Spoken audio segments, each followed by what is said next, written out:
This was the week where Vice President Kamala Harris was sent to Guatemala. Yes, that's the name of the country.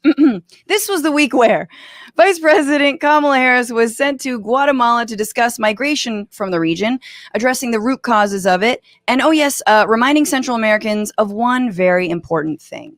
I want to be clear to folks in this region who are thinking about making that dangerous trek to the United States-Mexico border.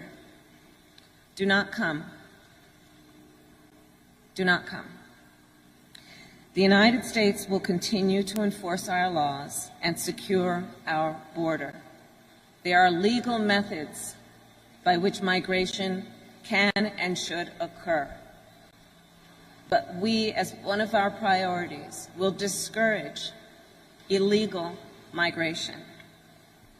And I believe if you come to our border, you will be turned back. Still sounds better than dying from gang violence in my country. But okay, cool.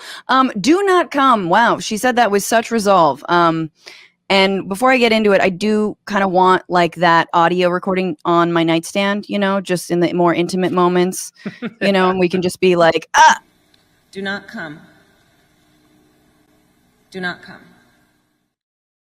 You see, that'd be great. I think we need to stop centralizing ejaculation. I totally agree with you.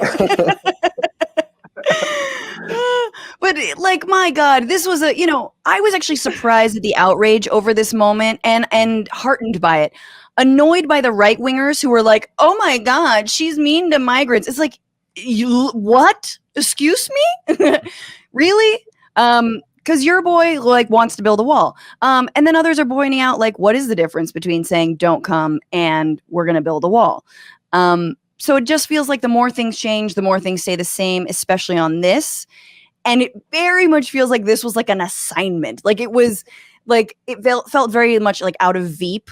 Okay, so we're going to need you to go to Guatemala and, tell all the Latinos they can't come to this country. Okay, bye. And she's like, damn it, I got the crap assignment. This is one of those things where they're chasing the criticism. So yes, while Trump was in office, the narrative was, oh, look, these Democrats, all they're doing is inviting all these illegals, as they use, in the country, and they run up here in droves because they know how they're going to be treated. So we're not going to do it that way anymore. And the flow of people are still coming up. So, because it doesn't have anything to do with that. And that's what the root of the whole problem is, that she eventually later on said that she was trying to take care of by going down there in the first place. But the whole thing is to chase after people who are going to criticize you no matter what. So when you chase after people that are criticizing you and then you say anything, they're going to criticize you for it. So you're just chasing your own tail and you're just making yourself look bad. That was the downside of the things that she was saying. They're going to be on this push no matter what. And I always said this during the Trump administration. Do they think that folks who are traveling up on that treacherous journey, do they think that they have cell phones with CNN on, that they're watching and going, Wolf Blitzer just told me that Kamala Harris went on TV and said, don't come. Hey, you guys, we're turning back around. No, that's not how it works. And when Trump was in office, he's like, they're watching and what the president is saying. They're watching what they're saying on these pundits are saying. And look, they're coming up. So they get the idea from watching TV. Is that how it works? Is that really? So you're sitting in your own country and everything is fine. You're in a nice 3-bedroom house and you're hanging out. Your kids are out front playing in front with the white picket fence. And then you go, hey, you guys, Joe Biden said, come up. So hey, let's go. Let's walk up from our country and walk up to America, because that's how these things work. It's a cartoonish approach to the way things actually work. It's not real, but we, for some reason, buy into it. Even people who think beyond the levels of the Donald Trump and the MAGA folks, we still think, hey, as long as we go on TV and say, don't come up, that everyone's just going to not come up, because that's how it works. Absolutely. Yeah. It was kind of indicative of something I think Kamala does a lot, which is I think that she's really bought into herself as a meme. And I think that she likes to stunt. And I think that she was sloppy here with her trying to sort of be, someone watchable. And I think that if she was trying to make the point, if she was trying to make the point that it will be more difficult and unsafe for you right now with the current conditions to try and do this, then she could have said that. But instead, she, as one of the leaders of this country and one of the most powerful people in the world, said, don't come. and repeated "don't come," and it just seemed cruel to me. It seemed diminishing to me. It seemed a little racist to me. I felt that it was just such a surprising flop in communication and leadership, because it just lacked compassion. And even if listening to the entire soundbite is a little bit better than just the pull of "don't come," it doesn't really matter, and she knows that. So I think that what we saw here was exactly what you were saying, which was stunting for people that are conservative, people that are more middle of the road, to sort of combat this media narrative that the Biden administration is much more progressive than they said they were going to be. And I think it's just it's just very sloppy to me, and I'm surprised about it.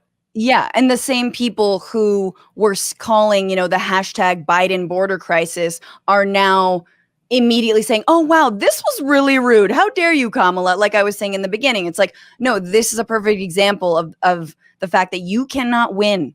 So you might as well set policy based on your values, if you have them, right? And I think the other part that this signaled to me when you talked about stunting, and this is sort of Kamala showing like her own leadership, is what kind of president she might be. And sadly, when you are a person of color, when you're a woman, you have to double down on the militarism and the BS because people like constantly are going to call you soft on what, throw in whatever, like insert what you will.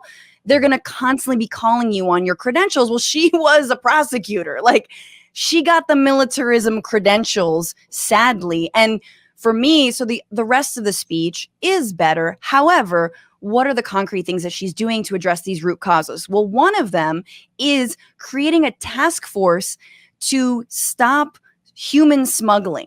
Now, how are they going to do that? Is that by like giving, residents some money? Is it by, creating homes and places, hotels where people can stay safely on their journey up to the border? No. It's totally with more militarism. When you create a task force on human smuggling to quote unquote crack down, is what they called it, that means more militarism. That means more money into a region that we have helped. And I won't go into the history of Guatemala because we got to move on. But let's just say they're still suffering from a coup that the CIA helped plan with the United Fruit Company in 1954. And as ridiculous as that sounds, where you're like, that can't be. No, it can be when you've got a 36-year civil war that happened in between there and people are still reeling from it. So it's like, again, addressing root causes. There's a little bit of money being invested in like education opportunities. There's 500,000 doses of COVID, which is nothing. COVID vaccine, which is nothing. But we'll see. It was disappointing, and I really hope if they're actually serious about addressing root causes, they'll change their tune on this. Yeah, I know we got to move. I could talk about this forever. Same. Have you become a patron yet? Patreon.com/Bitchuation Room is where you can directly support this show and help me make it sustainable so that I can do more of what I do best, doing this.